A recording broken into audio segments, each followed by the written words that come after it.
नमस्कार है। कैसे हैं आप सभी लोग? उम्मीद करते हैं कि आप सब बहुत अच्छे होंगे, तंदुरुस्त होंगे, मस्त होंगे और अपने-अपने कामों में व्यस्त होंगे। तो फ्रेंड्स आज बात करने वाले हैं हम लोग रेलवे ने जो जारी किया है 5/11/2024 के डेट में एक लिंक जारी किया है रेलवे ने जो कि assistant loco pilot, RPF, ASI जैसे रेलवे के जो एग्ज़ाम होने वाला है सीबीटी एग्ज़ाम, उसके रिगार्डिंग एक नोटिस जारी किया है। नोटिस में ये है कि जैसे आप लोग सीबीटी एग्ज़ाम जैसे देते हैं आप लोग जाके सेंटर पे, उसी प्रकार अ, एक डमी एग्ज़ाम का लिंक जारी किया है, जो कि हम आपको वीडियो के माध्यम से बता चुके थे, लेकिन कमेंट आया कि सर उसमें जो है क्लियर समझ नहीं पाए, तो एक कंप्लीट वीडियो हम फिर से अपलोड कर देते हैं। आप लोग इसको ध्यानपूर्वक देख के समझ लीजिएगा। ठीक है दोस्तों, चलिए देखिए यहाँ पे देखिए 5/11/2024 के डेट में 2 नोटिस आया है, ठीक है? एक आया है असिस्टेंट लोको पायलट का, एक आया है आरपीएफ और एसआई का, ठीक है? देखिए एक 2024 का जो वैकेंसी है और इसमें भी एक 2024 का जो दोनों वैकेंसी है, ठीक है? इसके रिगार्डिंग एक मॉक टेस्ट फॉर सीवीटी का एक आयोजन किया गया है जिसको हम लोग आज पूरा देखने वाले हैं, ठीक है? चलिए आप लोग का जैसे डिमांड था कि सर आप एएलपी के बारे में बताएँ तो इस आरपीएफ, एएसआई जितने भी मतलब आया हुआ है सारा का सारा हमें बता दें। जैसे पहला बात कि जैसे आप मान लीजिए आप देखिए यहाँ पे आप मान लीजिए कि आपका बोर्ड भोपाल बोर्ड है, ठीक है? भोपाल बोर्ड है, तो करना कुछ नहीं है, बस गूगल में जाना है, ठीक है? गूगल में सर्च इंजन में जा कर के सर्च करना है rrbhopal.gov.in जैसे अगर मान लीजिए कि जैसे आपका रांची बोर्ड है, ठीक है? तो सर्च करना है आरआरबी रांची रा RRB Ranchi dot G O V dot in बस इतना लिखकर इंटर कर देना है, ठीक है? जैसे ही इंटर कीजिएगा, आपके सामने कुछ ऐसा इंटरफ़ेस देखने को मिलेगा, ठीक है? उसके बाद नीचे स्क्रॉल करना है स्क्रॉल करने के बाद यहाँ देखिए आपके सामने यहाँ देखिए आया हुआ है 5/11/2024 के डेट में देखिए, दोनों में देखिए, पूरा देखिए 5/11/2024 के डेट में जो भी नोटिफ़िकेशन आया गया है, सब आपको देखने को मिल जाएगा। आप यहाँ अगर क्लिक करते हैं, आप पहले और दूसरे लिंक पे अगर क्लिक करते हैं, तो पहला लिंक पे अगर क्लिक करिएगा आप, तो आपका जो है आरपीएफ और एसआई का लिंक खुलेगा, ठीक है? अगर दूसरे लिंक पे आप क्लिक करते हैं, तो ये जो है एएलपी का लिंक खुलेगा। जैसे मान लीजिए आपका बोर्ड मुंबई हो, ठीक है? आपका अगर बोर्ड मुंबई है, तो करना क्या है आरआरबी ये मुंबई लिखना है, Mumbai dot G O V dot in लिख करके इंटर करना है, ठीक है? जैसे ही आप इंटर कीजिएगा, आपके सामने कुछ ऐसा इंटरफ़ेस देखने को मिलेगा, ठीक है? फिर उसके बाद स्क्रॉल करके नीचे आना है, नीचे आने के बाद यहाँ पे देखिएगा इम्पोर्टेंट मैसेज का एक लिंक मिलेगा आपको, यहाँ पे क्लिक करना है, क्लिक करने के बाद कुछ ऐसा इंटरफ़ेस देखने को आपको मिलेगा, ठीक है? उसके बाद फिर स्क्रॉल करके नीचे आना है, नीचे आना है, नीचे हाँ, देखिए यहाँ पे देखिए 5/11/2024 के डेट में 2 नोटिफ़िकेशन आया है, एक एएलपी के लिए, एक आईएसआई और आरबीएफ के लिए। आपको हर एक बोर्ड में देखने के लिए मिल जाएगा, ठीक है फ्रेंड्स? आपको हर एक बोर्ड में देखने के लिए मिल जाएगा, तो आपको घबराना नहीं है। बस ये जो रेलवे है, ये केवल ये क्लियर कर रही है कि जैसे आप लोग एग्ज़ाम हॉल में जाते हैं, एग्ज़ाम हॉल में जाकर के कहीं प्रैक्टिस नहीं कर पाते हैं, चाहे बहुत सारे मतलब परेशानी होता है, तो आप लोग मतलब नहीं प्रैक्टिस कर पाते हैं, वहाँ जाते हैं एग्ज़ाम देने के लिए, एग्ज़ाम देते हैं, वहाँ इंटरफ़ेस खुलता है, तो वहाँ आप लोग कन्फ्यूज़ हो जाते हैं, ठीक है? तो इस बार जो रेलवे है, पहले ही एक मॉक टेस्ट का लिंक दे दिया है, जिसके माध्यम से कि अभ्यर्थी पहले ही एक डमी एग्ज़ाम दे करके अपना जो भी इरिटेशन है, जो भी कन्फ्यूज़न है, वो दूर कर सकते हैं। ठीक है गाइस? चलिए शुरू करते हैं। ठीक है? मान लीजिए मुंबई का है। पिछली वीडियो में भी हम मुंबई बोर्ड का ही बताए थे। इस आप लोग कहिएगा कि सर बार-बार मुंबई बोर्ड का ही बताते हैं। चलिए ठीक है। हम आ जाते हैं भोपाल बोर्ड में। ठीक है? भोपाल बोर्ड में आ जाते हैं। ठीक है? भोपाल बोर्ड में आने के बाद मेरे दोस्त मेरे भाई यहाँ आना है आरपीएफ देना चाहते हैं तो आरपीएफ पे क्लिक करना है एएलपी में देना चाहते हो तो एएलपी पे क्लिक करना है ठीक है जैसे मान लीजिए हमको एएलपी का देना है, चलिए छोड़िए, मान लीजिए हमको आरपीएफ का ही देना है, ठीक है? तो आरपीएफ पे जैसे ही क्लिक कीजिएगा, कुछ इस प्रकार का इंटरफेस खुलेगा और ऐसा ही इंटरफेस ऑलरेडी आपके स्क्रीन पे खुला रहेगा, ठीक है? ये लिंक वुंक कुछ नहीं खोलना है, बस अगर आप एग्ज़ाम हॉल में जाइएगा, तो आप आपसे कुछ वेरीफाई कराएगा, वेरीफाई कराने के बाद जैसे आपको सिस्टम के पास भेजेगा, कहेगा जाइए आपका सिस्टम नंबर 4 है या सिस्टम नंबर 6 है, सिस्टम नंबर 2 है या सिस्टम नंबर 12 है, तो कुछ इस प्रकार का देखने के लिए मिलेगा। कुछ इस प्रकार का देखने के लिए मिल जाएगा, सिस्टम नेम रहेगा और सिस्टम का नंबर लिखा रहेगा और आपका यहाँ पे नाम लिखा रहेगा, आपका फ़ोटो यहाँ पे लगा होगा, ठीक है?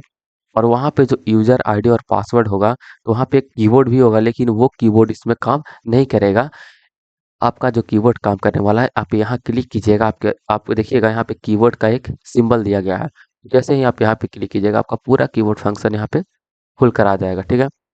यूज़र आईडी आप डाल लीजिएगा, फिर यहाँ से आप पासवर्ड डाल लीजिएगा, जो आपका पासवर्ड होगा वहाँ पे बताया जाएगा, एडमिट कार्ड में लिखा हुआ रहता है।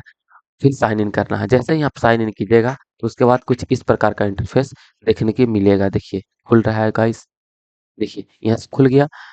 खुलने के बाद आपको यहाँ पे लैंग्वेज दूसरा है, यहाँ पे लैंग्वेज आप मान लीजिए इंग्लिश सेलेक्ट करना चाहते हैं या हिंदी में देखना चाहते हैं, तो ज़्यादातर जो है रेलवे की जो अभ्यर्थी हैं वो ज़्यादातर हिंदी अफोर्ड मतलब ज़्यादा चाहते हैं कि हिंदी में ही जहाँ तक कि हमको मिल पाए तो ही सुविधा, ठीक है? तो जैसे ही आप हिंदी में यहाँ खोलिएगा, तो यहाँ पे आपका फ़ोटो रहेगा, आपका यहाँ पे नाम भी रहेगा, ठीक है? उसके बाद आपको नीचे स्क्रॉल करना है, आपको पूरा जो भी यहाँ पे दिया गया है, देखिए फ्रेंड्स, ये गलती आप नहीं कीजिएगा, ठीक है? ये गलती आप लोग नहीं कीजिएगा, ये आपको पूरा का पूरा एक बार पढ़ लेना है, ठीक है? इसलिए ही ये जो लिंक है, इसलिए ही लिंक जारी किया है। हम आपको इसका जो लिंक है किसी भी एक बोर्ड का या 2 बोर्ड का आपको जो लिंक है वो डिस्क्रिप्शन में नीचे प्रोवाइड करा देंगे, ठीक है? और आप डिस्क्रिप्शन में जाइएगा, डायरेक्ट लिंक पे क्लिक कीजिएगा, सीधे यहाँ विजिट कीजिएगा, ठीक है? देखिएगा, आपको इसको जो है ध्यानपूर्वक पूरा पढ़ लेना है, ठीक है? पढ़ने के बाद स्क्रॉल करके नीचे आना है। सबसे पहला बात आप ये ध्यान रखिएगा, तो आपका जो आरपीएफ का एग्ज़ाम है और एसआई का एग्ज़ाम है, आरपीएफ में आपको जो है 120 नंबर का रहेगा, ठीक है? 120 क्वेश्चन रहेगा। परीक्षा का जो अवधि रहेगा वो 90 मिनट का रहेगा, ये आप जान लीजिए। अगर बात करें हम लोग इसका एएलपी का, देखिए एएलपी आप खोलते हैं, अगर एएलपी हम खोलते हैं, एएलपी में अगर लॉगिन करते हैं, हम लोग साइन इन करते हैं, एएलपी में साइन इन करने के बाद यहाँ जो है अपना लैंग्वेज सेलेक्ट कर लेंगे। यहाँ जो है, यहाँ प्रश्न जो रहेगा वो 75 प्रश्न रहेगा और 60 मिनट का समय रहेगा। लेकिन वही यहाँ अगर यहाँ देखा जाए अगर आरपीएफ में, तो आरपीएफ में आपको सर 120 क्वेश्चन रहेगा और 90 मिनट का समय दिया जाएगा, ठीक है? सारा का सारा जो है क्वेश्चन वस्तुनिष्ठ रहेगा और आपको जो है एक गलती अगर होता है, प्रत्येक गलत उत्तर दिए गए 1/3 अंक काट लिया जाएगा, ठीक है? उसके बाद जो है आपको सबसे ज़्यादा ज़रूरी आपको ये देखना है, यहाँ पे लोगों को होता है क्या कि कौन-सा क्वेश्चन छूट गया है, कौन-सा हम अटेम्प्ट किए हैं, कौन-सा क्वेश्चन हम देख कर के छोड़ दिए हैं, ये ज़्यादा लोगों का होता है, डर बना रहता है, ठीक है? हम कितना अटेम्प्ट कर पाए, नहीं कर पाए। देखिए इसके लिए एक सिंपल सा वे है, यहाँ पे देखिए, यही चीज़ जो यहाँ पे इंग्लिश में लिखा हुआ है, वही चीज़ यहाँ पे हिंदी में आपको दिया गया है, ठीक है? यहाँ पे देखिए, यहाँ पे हिंदी में दिया गया है, वही चीज़ यहाँ पे इंग्लिश में है। कह रहा है अगर व्हाइट रहेगा, ऐसा अगर व्हाइट रहेगा तो जो है आपने अभी प्रश्न पर विजिट नहीं किया, मतलब आपने जो है अभी प्रश्न को देखा ही नहीं है, ठीक है? उससे मतलब वो क्वेश्चन में आप इंटर ही नहीं किए हैं। देखिए दूसरा में कह रहा है रेड रहेगा, अगर ऐसा रेड रहेगा तो समझ लीजिए कि आपने अभी प्रश्न का उत्तर नहीं दिया है, लेकिन आप देख चुके हैं। आप क्वेश्चन को देख चुके हैं, लेकिन आप उसको आंसर ना दिए हैं, ना दे करके आगे बढ़ गए हैं, इसलिए वो रेड हो गया। अगर ग्रीन हो जाएगा तो समझिए कि आपने इसका आंसर दे दिया है, ठीक है? फिर कह रहा है आगे देखिए चौथा कह रहा है, आपने प्रश्न का उत्तर नहीं दिया है, बल्कि प्रश्न को समीक्षा के लिए चिह्नित किया है। जैसे कि आप जो है, आप जैसे मान लीजिए कोई क्वेश्चन है, क्वेश्चन का अगर मान लीजिए ऑप्शन सी सही है आपके अनुसार, तो आप ऑप्शन सी पे क्लिक कर दिए। क्लिक करने के बाद सेव ना करके डायरेक्ट नेक्स्ट कर दिए, ठीक है? सेव और नेक्स्ट करने का नीचे दिया हुआ रहता है, सेव एंड नेक्स्ट मतलब उसको सेव कीजिए और आगे बढ़िए। तो आप जो है उसको बिना सेव किए अगर आगे बढ़ जाते हैं, उसके लिए है कि वो डिलीट किया गया। फिर अब 5वाँ पर देखिएगा, आपने प्रश्न का उत्तर दे दिया है और प्रश्न को समीक्षा के लिए चिन्हित किया है, इसे मूल्यांकन में शामिल किया जाएगा। जैसे कि आप क्वेश्चन को अटेम्प्ट कर दिए हैं, ठीक है? क्वेश्चन को आप अटेम्प्ट कर दिए हैं, उसको सेव नहीं किए हैं और नेक्स्ट कर दिए हैं और आपको जैसे टाइम नहीं मिला या फिर समय आउट हो गया, आपको याद नहीं रहा अटेम्प्ट करने का, तो अगर समय आउट हो जाता है, अगर एग्ज़ाम सबमिट हो जाता है, जब जब जैसे ही एग्ज़ाम सबमिट होगा, तो आपने जो उसको जो भी ऑप्शन आपने लगाया है, सेव किया हो या ना किया हो, वो आपका जो है सबमिट हो जाएगा और वो भी काउंट हो जाएगा। ठीक है? ये ध्यान रखिएगा। फिर यहाँ देखिए प्रश्न संख्या 1 से 120 तक क्रमानुसार प्रश्न स्क्रीन पर दिखाई देंगे, जिनका उत्तर नीचे दिए गए अनुसार एक-एक करके दिया जा सकता है। ठीक है? जैसे आप चाहें तो पूरा का पूरा क्वेश्चन एक बार देख सकते हैं, लेकिन ऑप्शन आपको देखने के लिए नहीं मिलेगा। अगर ऑप्शन के साथ आप देखना चाहते हैं, तो वहाँ पे एक-एक करके आप बनाते जाइएगा, तो आपको ऑप्शन भी मिलते जाएगा और क्वेश्चन भी देख मिलते जाएगा। ठीक है? कह रहा है अपना उत्तर चुनने के लिए किसी एक विकल्प के बटन पर क्लिक करेंगे, ठीक है? फिर कह रहा है अपने चुने हुए उत्तर को चयनित करने के लिए चुने हुए विकल्प के बटन पर पुनः क्लिक करें। जैसे कि आप मान लीजिए कि सी मार दिए हैं, ठीक? ऑप्शन सी हम मार दिए हैं, फिर हमको लगा नहीं सी नहीं होगा इसका, हमको पता ही नहीं कि इसका क्या होगा। तो फिर से माउस को ले जाकर कर्सर को इसको बोलते हैं कर्सर, ठीक है? कर्सर ये माउस को ले जाकर तीर को ले जाकर के उसी पे एक बार टैप कर देना। टैप नहीं जो माउस का जो लेफ्ट बटन रहता है, लेफ्ट को क्लिक कर देना वहाँ पे, तो वो जो है अनटिक हो जाएगा। टिक करना हो तो फिर वही माउस को ले जा करके वहाँ पे और बाएँ पट्टी बटन जो रहता है, उसको अगर टिप कीजिएगा तो वहाँ पे क्लिक हो जाएगा, ठीक है? फिर आपका चुना हुआ उत्तर बदलने के लिए उस विकल्प के बटन पर क्लिक करें जिसे आप चुनना चाहते हैं, ठीक है? अपना उत्तर सहेजने के लिए आपको सेव एंड नेक्स्ट बटन पर क्लिक करना होगा। जैसे आप अपना क्वेश्चन मतलब सही बना दिए हैं तो उसको सेव एंड नेक्स्ट करके आगे बढ़ना होगा, ठीक है? नीचे आइए, कह रहा है प्रश्न में दी गई छवि को बड़े आकार में देखने के लिए छवि पर क्लिक करें और माउस पर स्क्रॉलिंग व्हील को घुमाएं। कह रहा है जैसे कि अगर आपको क्वेश्चन जो दिया गया है, ठीक है? क्वेश्चन में अगर कोई फिगर है, ठीक है? क्वेश्चन मान लीजिए कोई फिगर है और फिगर जो है छोटा है, स्क्रीन छोटा है, आपको छोटा दिख रहा है, उसमें क्लियर नहीं दिख रहा है, तो वहाँ पे क्या करना उस समय पे उस समय पे आपको जो है माउस को ले जाना है, वहाँ पे यहाँ पे इसका चित्र बना हुआ है, चित्र पे ले जाना है और माउस में एक देखिएगा चक्का लगा रहता है, ठीक है? जिसको स्क्रॉलिंग व्हील बोलते हैं, ठीक है? जिसको क्या बोलते हैं? स्क्रॉलिंग व्हील बोलते हैं। उसको जो है ऊपर की ओर करेंगे तो वो जो है वो बड़ा होगा, ठीक है? और नीचे की ओर करेंगे तो वो जो है छोटा होगा। इतना आप ध्यान रखिएगा, ठीक है? उसके बाद नेक्स्ट कर देना है। नेक्स्ट करने के बाद आपको लैंग्वेज यहाँ पे सिलेक्ट करना है कि आप किस माध्यम से एग्ज़ाम देना चाहते हैं। इंग्लिश माध्यम से देना चाहते हैं या फिर हिंदी माध्यम से देना चाहते हैं। मान लीजिए आप हिंदी माध्यम से देना चाहते हैं, तो हिंदी पे क्लिक करना है। हिंदी पे क्लिक करने के बाद यहाँ पे टिक आउट करके यहाँ पे I am ready to begin पे क्लिक कर देना है, ठीक है? जैसे ही बिगिन पे क्लिक कीजिएगा, कुछ इस प्रकार का इंटरफेस खुलेगा, ठीक है? जो कि आपके सामने ये है, दिया गया है, ठीक है? यहाँ पे हिंदी में रहेगा। जैसे मान लीजिए कह रहा है कंप्यूटर के क्षेत्र में सीपीयू किसका संक्षिप्त नाम है? ठीक है? मान लीजिए सेंट्रल प्रोसेसिंग यूनिट होता है, ऑप्शन सी हमारा सही है, ठीक है? यहाँ पे सी करने के बाद हम सेव और आगे करेंगे। देखिए यहाँ पे सेव और आगे कीजिएगा, तो जैसे ही यहाँ पे देखिए, यहाँ पे ग्रीन हो गया कि हम इसका जो है आंसर दे चुके हैं, ठीक है? हम आगे बढ़ चुके हैं, तो इसका हम आंसर नहीं दिए इसलिए रेड है और जो व्हाइट है उसको हम देखे ही नहीं है अभी।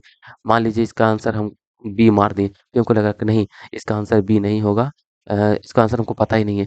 फिर ले जाकर के वहाँ पे माउस और फिर लेफ्ट बटन है उसको क्लिक करना है। फिर दूसरा क्लिक कर देना है कि हाँ ये आंसर होगा, ठीक है? उसके बाद फिर आगे बढ़ जाना है। इसी प्रकार सेवन नेक्स्ट करते जाना है, टिक करना है, सेवन नेक्स्ट करना है। जैसे मान लीजिए इसका आंसर सी है, सी पे क्लिक करना है, आगे बढ़ जाना है, ठीक है? यहाँ पे जैसे मान लीजिए कि नहीं तीसरा जो क्वेश्चन है वो शायद हमारा गलती है, इसको पीछे पीछे जाके फिर देखेंगे। यहाँ पे आपको बटन मिलेगा पीछे जाइए, ठीक है? अगर हिंदी में कीजिएगा तो अगर इंग्लिश कीजिएगा यहाँ पे अगर इंग्लिश सेलेक्ट कीजिएगा, ठीक है? तो यहाँ पे आपको प्रीवियस आ जाएगा, ठीक है? जब स्टार्टिंग में ही जब सेलेक्ट कीजिएगा ना तो वहाँ पे प्रीवियस आ जाएगा, ठीक है? अभी नहीं दिखा रहा है, जब स्टार्टिंग में ही कीजिएगा ना तो प्रीवियस आ जाएगा। फिर सेव एंड नेक्स्ट करते जाना है, ठीक है? जैसे मान लीजिए कि हम जो है आगे बढ़ गए, ठीक है? देखिए हम आगे बढ़ गए, चौथा का हम आंसर नहीं दिए हैं, तो देखिए खाली होगा, कोई भी नहीं टिक लगा हुआ है, ठीक है? इसी प्रकार आपको जो है आंसर देना है। ठीक है? यहाँ देखिएगा आपको यहाँ जो है समय जो है स्टार्ट हो जाएगा, ठीक है? काउंट बैक यहाँ पे शुरू हो जाता है, ठीक है? ये जो है आपका समय बताएगा कि हाँ, इतना समय बच रहा है, इतना समय बच रहा है, यहाँ पे आपको दिया जाएगा। सही उत्तर के लिए 1 अंक, नकारात्मक के लिए 1/3 अंक काटा जाएगा, ठीक है? उत्तर दिया गया है मतलब ग्रीन रहेगा, उत्तर नहीं दिया गया है मतलब रेड रहेगा, देखा नहीं गया है मतलब व्हाइट रहेगा, चिन्हित किया गया मतलब आप उसको जैसे कर दिए हैं, ठीक है? टिक करके सेव ना करके इसको समीक्षा के लिए रख लिए, ठीक है? आगे हम बढ़ गए, तो वो ब्लू हो जाएगा देखिए, यहाँ पे ब्लू हो जाएगा, ठीक है? उसको हम क्या किए उसको सेव एंड नेक्स्ट ना करके हम उसको समीक्षा के लिए रख दिए, टिक करके कि हाँ, ऐसा हो सकता है, इसको आगे देखेंगे, ठीक है? कुछ भी, ठीक है? तो देखिए वहाँ यहाँ पे वो ब्लू हो जाएगा, जैसा कि यहाँ पे दिया गया है, ठीक है गाइस? उम्मीद करते हैं कि आप लोग सब समझ गए होंगे। ऐसे ही वीडियो देखने के लिए आप हमारे चैनल अगर नए आए हैं तो चैनल को सब्सक्राइब कर दें और बेल आइकन को ज़रूर दबा दें ताकि हमारा हर एक वीडियो आपके पास सबसे पहले पहुंचे। Thank you very much.